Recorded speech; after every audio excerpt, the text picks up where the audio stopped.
नमस्कार, आप देख रहे हैं राष्ट्रीय प्रस्तावना। मैं हूं आपके साथ मनु तिवारी। आइए रुक करते हैं इस खास खबर की ओर। पहलगाम मृतकों को श्रद्धांजलि दी गई। मस्जिद में मृतकों को दी गई श्रद्धांजलि।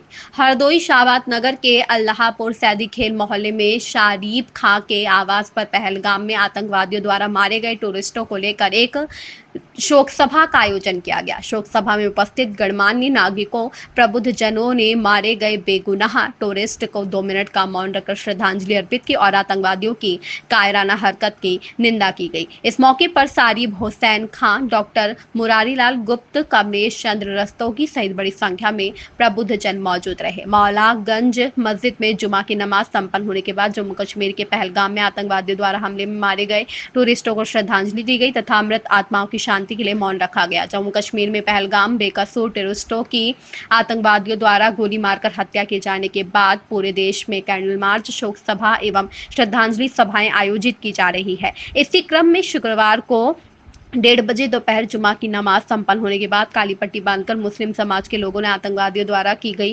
कार्रवाई पर शोक व्यक्त किया और मृत आत्माओं को मौन रखकर श्रद्धांजलि अर्पित की। इस मौके पर रिजवान अली, अदनान अली, अख्तर खान, अफजल खान, हाफिज, दानिश सहित तमाम मुस्लिम भाई मौजूद रहे। उमैर खां की रिपोर्ट। आतताइयों ने आग में डाला है जो 3 किलोमीटर के परिधि में लगाई गई थी आग, जिसमें उनको जब एक घुगनी के जरिए फेंका गया तो एक हुदहुद था जिसे हम लोग खुटखुट बढ़ई कहते हैं। हुदहुद अपनी चोंच से पानी उधर फेंकता था, तो उससे कहा, एक फरिश्ते ने, एक देवता आया, उसने कहा ये तू क्या कर रहा है? तो उसने कहा देख नहीं रहे कि इब्राहिम के लिए जो आग लगी उसको बुझाने का प्रयास कर रहे हैं। तो कहा तेरी चोंच में इतना पानी कहाँ है? इब्राहिम की आग 3 किलोमीटर के एरिया में लगी है, तू उसे बुझा ले। तो कहा हम जानते हैं कि नहीं बुझा सकते, लेकिन कम से कम जब कल एक लिस्ट बनेगी, ईश्वर के यहाँ नाम पुकारे जाएंगे कि बताओ कौन कौन था जिसने आग बुझाने का प्रयास किया, तो उसमें एक हुदहुद का, एक खुटखुट बढ़ई का भी नाम आ जाएगा। तो बस उसी का एक ये कड़ी है, एक प्रयास है कि हम भी ये चाहते हैं कि कम से कम अच्छाई का जब जिक्र आए परमेश्वर के यहाँ, तो उसमें कम से कम हम लोगों का भी हो हिस्सा कि हाँ ये भी लोग थे जिन्होंने खराब का साथ नहीं दिया है।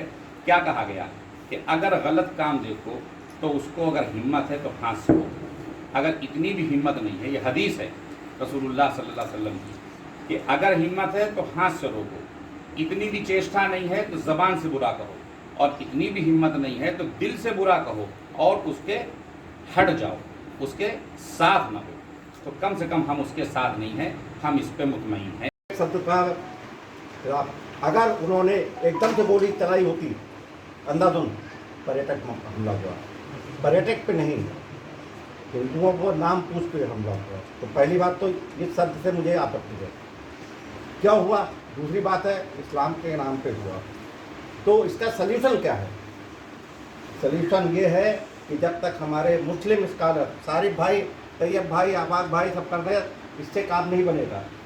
जब तक मुस्लिम धर्मगुरु, क्योंकि देखिए एज ए मुस्लिम, मैं एज ए नॉन मुस्लिम मैं बहुत कंफ्यूज हूँ कि हमारे सारे भाई जो बताते हैं वो इस्लाम है कि वो इस्लाम के नाम पे जो गोलियां मारते हैं निर्दोष लोगों को वो इस्लाम है।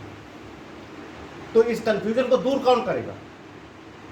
दूर करने के लिए मुस्लिम धर्म गुरुओं को आगे आना पड़ेगा कि वो गलत इंटरप्रिटेशन करते हैं, तभी तो इस्लाम के नाम पे मार रहे हैं। भाई देश के नाम पे मारे तो आइए लड़ाई होइए, पाकिस्तानी फौज आए या हिंदुस्तानी फौज आए। जो आम जनमानस है उसमें कन्फ्यूजन इससे फैलता है। जो आज हमारे बीच दुनिया बढ़ रही है हिंदू मुस्लिम समाज में, वो केवल इसलिए है कि मुस्लिम धर्मगुरु उतनी शिद्दत से इन चीज़ों की मजम्मत नहीं करते इस्लाम की आलोक में। भाई असली इस्लाम क्या है? एज ए नॉन मुस्लिम मुझे कौन बताएगा? मैं तो सारे भाई से कहूँगा तुम तो यार कह रहे ये है इस्लाम, अब वो गोलियाँ चला रहे, वो कह रहे हैं हम इस्लाम के नाम पे कर रहे हैं। तो ये कन्फ्यूजन दूर कौन करेगा?